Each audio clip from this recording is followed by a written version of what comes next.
kò bá kí n ṣe ọlá ọmọ Banke ni ojú mi ò bá rí tó ní ilẹ̀ Amẹ́ríkà èmi kọ́ o Jigan Babaoja ló sọ bẹ́ẹ̀.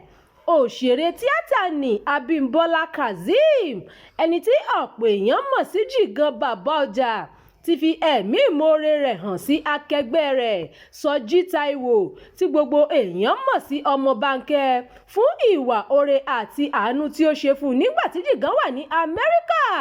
Nínú fídíò kan tí ó ṣe lórí ẹ̀rọ ayélujára, Jigan sọ bí Sọjí ọmọ Banke ṣe gba òun sílé tó bá òun tí kò sì béèrè owó kankan lọ́wọ́ òun tàbí fi àparí iṣu tàbí àìdùnnú hàn. Jigan tẹ̀síwájú nínú àlàyé rẹ̀ pé kódà òun lè lo ẹ̀rọ amóúnjẹgbóná tí àwọn olóyìnbó ń pè ní microwave lẹ́ẹ̀mẹ́wàá ọ̀tọ̀ọ̀tọ̀ lójúmọ́ nítorí ìfẹ́ tí òun ní sí oúnjẹ kò sì ní bínú sí òun. Tí kò bá ṣe ọlá ọmọ Banke ni ojú òun ò bá rí tó nígbà tí òun lọ sí ilẹ̀ Amẹ́ríkà. Ó fún òun ní yàrá tí òun sùn, òun fúnra rẹ̀ sì sùn ní yàrá ìjókòsí tí àwọn èèyàn mọ̀ sí pálọ̀. Òun ló ń san gbogbo owó iná tí kò sì fìgbà kan béèrè owó kankan lọ́wọ́ òun. Jigan fi yé gbogbo èèyàn bẹ́ẹ̀.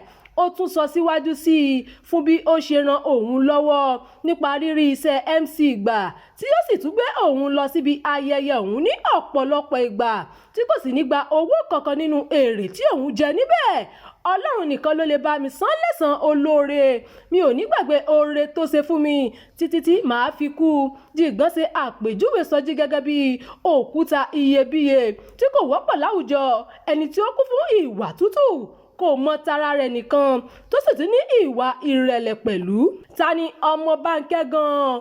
Orúkọ rẹ̀ gan ni Sọjí Táíwò. Òṣèré ni, olùdarí eré sì ni pẹ̀lú. Wọ́n bí ní ọjọ́ 25 oṣù kẹfà ọdún 1974 sí agbègbè Mushin ní ìlú Èkó. Akọrin jùjú ni bàbá rẹ̀. Láti kékeré ló ti bẹ̀rẹ̀ eré orí ìtàgé. Nígbà tó parí ẹ̀kọ́ girama rẹ̀, eré tó ṣe tí òkìkí rẹ̀ fi kàn ní Ẹran Ìyá Òṣogbo tí wọ́n sì ti mọ̀ ọ́ sí ọmọ Banke.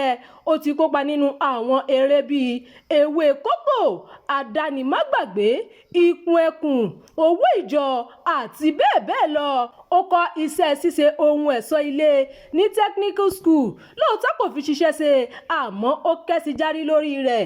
Ọmọ Banke ní ilé epo lẹ́kọ̀ọ́ tó sì ń ṣe kátàkárà ọkọ̀. Àwọn ọ̀nà tó ti ń pawó wọlé yàtọ̀ sí eré àgbéléwò nìyí. Ó ti fi ìgbà kan gbé ní US rí tó sì padà sí orílẹ̀-èdè Nàìjíríà ní oṣù kẹjọ ọdún 2023 láti kópa nínú àwọn eré gbáǹkọ́gbì sinimá bíi Jagunjagun àti Agẹṣinkólé. Ó ṣe ìgbéyàwó pẹ̀lú Alájà Adéníkẹ́ Kọ̀díjàt tí wọ́n sì bí ọmọ méjì. Ẹ ṣeun tẹ́ tẹ̀lé ìkànnì Jígí Alára, ìkànnì 24 tó fi ìkàlẹ̀ sí ìlú Ìbàdàn, ìpínlẹ̀ Ọ̀yọ́. Ẹ máa bá wa pín ìròyìn yìí ká. Ẹ bá wa fi èròǹgbà yín sí abala àríwísí. Abdulkareem Nimat ló ti ń jábọ̀ ìròyìn. Amóhùnmáwòrán kan àtàtà tí aráyé gbọ́.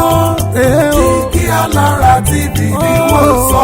Ení, èjì, ẹ̀ta, ẹ̀rin, àrún, ẹ̀fà, èje, Jígí Alára. Sinimá méje tó lóyin ládùn. Sinimá titun méje la gbé jáde. Láti Jígí Alára. Jígí Alára lórí YouTube. Àwọn sinimá yẹn rèé o. Ìlú ní àkọ́kọ́. Òkúta péré lẹ́lẹ́kejì. Àjẹ́ tó pọ̀ máa wo lẹ́lẹ́kẹta. Òpin ọ̀rọ̀ lẹ́lẹ́kẹrin. Ọba làkọ́lé ìkarùn-ún. Àfojúdi lẹ́lẹ́kẹfà. Àjíkẹ́ ẹlẹ́kọ̀ọ́ ní keje o. Jígí Alára ti gbé jáde kàṣàgbà o. Lórí YouTube ẹ ó ti wọ́.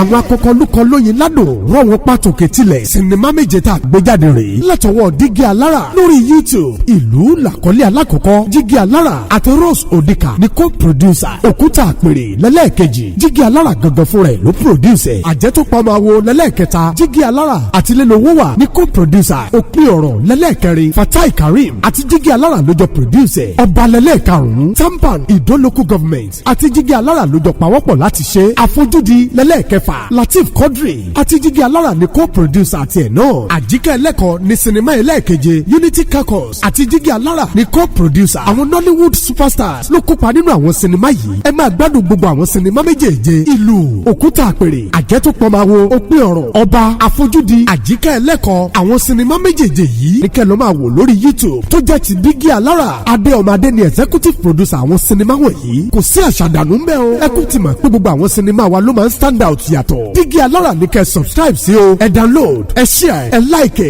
tẹ́ ẹ bá ti ń wo gbogbo ẹ̀ lẹ́ ó gbà wípé ó kọjá àfẹnuròyìn. dígí alára ni bàbá gbogbo wọn. dígí alára ti gbé jáde Kàṣàgbà o lórí YouTube ẹ ó ti wọ́.